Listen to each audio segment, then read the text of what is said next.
पंढरपूरमध्ये दोन्ही गटाकडून प्रचार जोरात, कार्यकर्त्यांचा उत्साह शिगेला.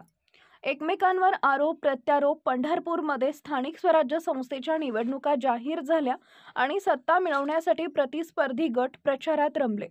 पंढरपूरमध्ये प्रणिता भालके यांनी मुख्य रस्त्यावरून प्रचार फेरी काढत जनसामान्य लोकांसोबत संपर्क वाढवला.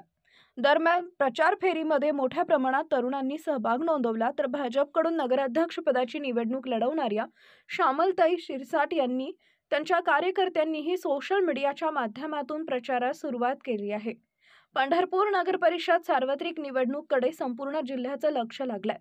जिल्ह्याचा राजकारणावर परिणाम करणारी ही निवडणूक लक्षवेधी ठरणार आहे, कारण ही निवडणूक सत्ताधारी पक्ष भाजपनं प्रतिष्ठेची केली आहे, तर भालके कुटुंबासाठी हा राजकीय अस्तित्वाचा प्रश्न आहे.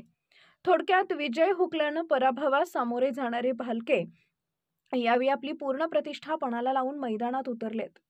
अभिजित पाटील यांच्या नगराध्यक्ष पदाच्या उमेदवारानं माघार घेत भालके यांना पाठिंबा दिल्यानं भालके यांच्यासाठी ही जमेची बाजू आहे, तर दुसरीकडे गल्लीपासून दिल्लीपर्यंत सत्ता भोगणारा भाजपसारखा बलाढ्य राजकीय शक्ती पालिकेवर एखादी सत्ता मिळवण्यासाठी मैदानात सर्व तयारीनिशी सज्ज आहे. भालके यांच्यासाठी ही लढाई सोपी असणार नाही, पण जनतेकडून भालके यांना मिळत असलेल्या प्रतिसादामुळे भाजपसाठी ही डोकेदुखी वाढत आहे.